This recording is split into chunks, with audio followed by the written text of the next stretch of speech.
कि election commission किस तरह चुनाव कराता है। ईवीएम की मशीनों पर भी शक और शुबा है, खिलवाड़ होता है उनके साथ। अगर इसराइल 600 किलोमीटर दूर से घर बैठे बैठे पेजर और वॉकी टॉकी के जरिए लोगों को मार सकता है तो ईवीएम की तो कोई औकात ही नहीं है। प्रधानमंत्री के बहुत अच्छे रिश्ते हैं इसराइल के साथ।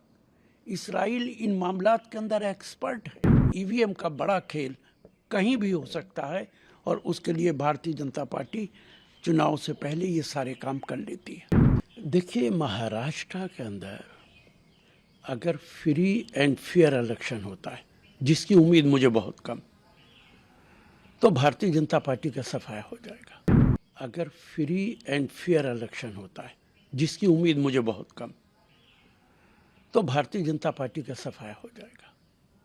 लेकिन आज बड़ा सवाल है कि इलेक्शन कमीशन किस तरह चुनाव कराता है। ईवीएम की मशीनों पर भी शक और शुबा है, खिलवाड़ होता है उनके साथ। इसलिए कुछ नहीं कहा जा सकता कि महाराष्ट्र के अंदर क्या होगा। हमने छत्तीसगढ़ के अंदर देखा है, मध्य प्रदेश के अंदर देखा है, और अब हरियाणा के अंदर सारे एग्जिट पोल कह रहे थे, हरियाणा का हर नागरिक कह रहा था कि कांग्रेस पार्टी की सरकार बनेगी, लेकिन नतीजा कुछ और आया है। इसलिए महाराष्ट्र के अंदर सारे विपक्ष को दबाव बनाना चाहिए कि ईवीएम से चुनाव ना होकर बैलेट पेपर से चुनाव हो, वरना मुझे शक है कि महाराष्ट्र के अंदर भारतीय जनता पार्टी की सरकार और इलेक्शन कमीशन कुछ भी कर सकते हैं। मेरा कहना है कि अगर इसराइल 600 किलोमीटर दूर से घर बैठे बैठे पेजर और वॉकी टॉकी के जरिए लोगों को मार सकता है तो ईवीएम की तो कोई औकात ही नहीं है। और प्रधानमंत्री के बहुत अच्छे रिश्ते हैं इसराइल के साथ। इसराइल इन मामलात के अंदर एक्सपर्ट है। इसलिए ईवीएम का बड़ा खेल कहीं भी हो सकता है और उसके लिए भारतीय जनता पार्टी चुनाव से पहले ये सारे काम कर लेती है। देखिए, बहुत चिंता की बात है जब 6 डिप्लोमेट्स को भेजा जाता है, कोई भी कंट्री भेजता है, तो इसका पता चलता है कि उस कंट्री के साथ हमारे रिश्ते ठीक नहीं हैं। कनाडा के साथ तो हमारे रिश्ते बहुत अच्छे रहे हैं। आज इस हद तक हमारे रिश्ते खराब हो गए कि 6 डिप्लोमेट्स को भेजना पड़ रहा है। तो भारतीय जनता पार्टी जो कहती थी पूरी दुनिया में डंका बज रहा है मोदी साहब का, क्या ये वही डंका है? आहिस्ता आहिस्ता प्रधानमंत्री ने भारत की स्थिति दुनिया में ये कर दी है कि आज हमारी इज्जत दिन ब दिन घटती जा रही है। और कनाडा के अंदर जो कुछ हुआ है ये उसकी बड़ा सबूत है। वहाँ के प्रधान क्या कोई उसमें भारत की संलिप्तता है? हालांकि भारत की तरफ से लगातार इस बात का इनकार किया। देखिए, सवाल ये है, भारत के इनकार करने से कोई नहीं मानेगा। कनाडा को चाहिए कि सबूत दे अगर इसके अंदर हमारा हाथ है, और भारत सरकार को चाहिए कि उन सबूतों को देखे और इस बात को क्लैरिफाई करे, क्योंकि इससे सिर्फ कनाडा नहीं पूरी दुनिया के अंदर हमारी बदनामी होती है।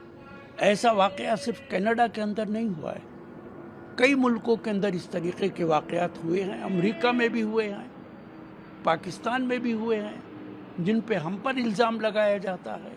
तो ये बात पहले कभी नहीं होती थी, बीजेपी की सरकार के अंदर ही ये होना शुरू हुआ। तो इसलिए इसे बहुत सीरियसली लेना चाहिए।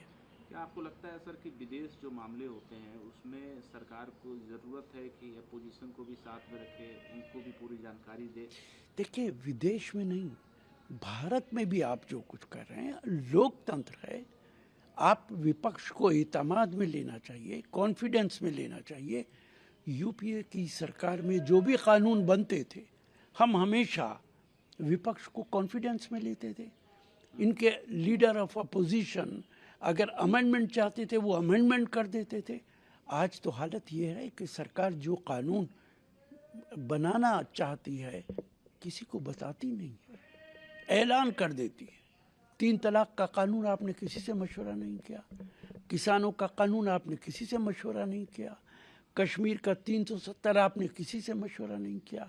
अब वक्फ चल रहा है, पहले ही कह रहे हैं अमित शाह कि हम विंटर सेशन के अंदर पास कर देंगे। तो अगर आप विंटर सेशन में पास करेंगे तो ये जेपीसी क्या कर रही है? तो ये लोकतंत्र के परागचे उड़ा रहे हैं और ऐसा लगता है कि भारत के अंदर तानाशाही है।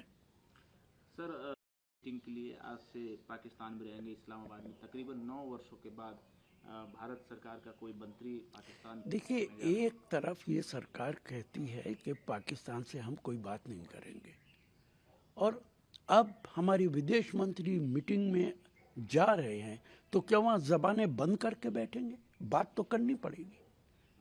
आप ऐसा नहीं है कि पाकिस्तान में जाएंगे और पाकिस्तान से बात ही नहीं करेंगे, आंखें और कान बंद करके बैठ जाएंगे। एक तरफ आप कहते हैं हम पाकिस्तान से बात नहीं करेंगे, दूसरी तरफ हमारा विदेश मंत्री पाकिस्तान जा रहा है।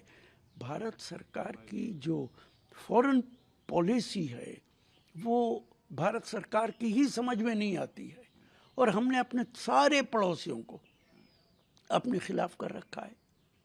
बांग्लादेश के अंदर क्या हुआ आपने देखा। पाकिस्तान हमारा दुश्मन है, चाइना हमारा दुश्मन है, नेपाल हमें पसंद नहीं करता, लंका हमारे खिलाफ है, म्यांमार ने हमारे फौजियों को भगा दिया। ये कौन सी फॉरेन पॉलिसी है? सर, कल अपोजिशन के तमाम जो सांसद हैं वो मीटिंग में पहुंचे थे पार्लियामेंट में। वफ़ कमेटी के तमाम जो सांसद हैं, एक बड़ा वहाँ पर चर्चा हुआ बीजेपी की तरफ से कि वफ़ की जो लैंड है वो खड़गे साहब को कर्नाटक में दे दी गई। उसके बाद वफ़ कमेटी के सांसद जो अपोजिशन के सब वॉकआउट किए।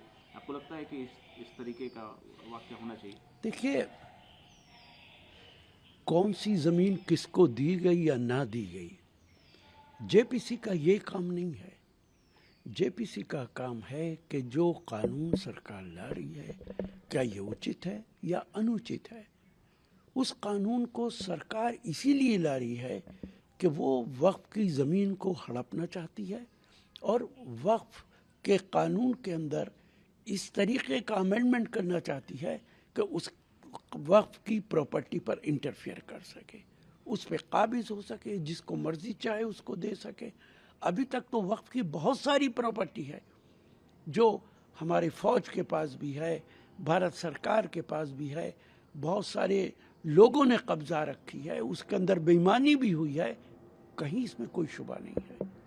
लेकिन अमेंडमेंट करके तो आप वक्फ को ही ख़त्म कर देंगे। देखिए, अगर वो इस तरीके का बयान दे रहे हैं तो जब भी कोई गुंडा इस देश में किसी को धमकी दे तो उसे चाहिए कि वो जाके माफ़ी मांग लिया करे।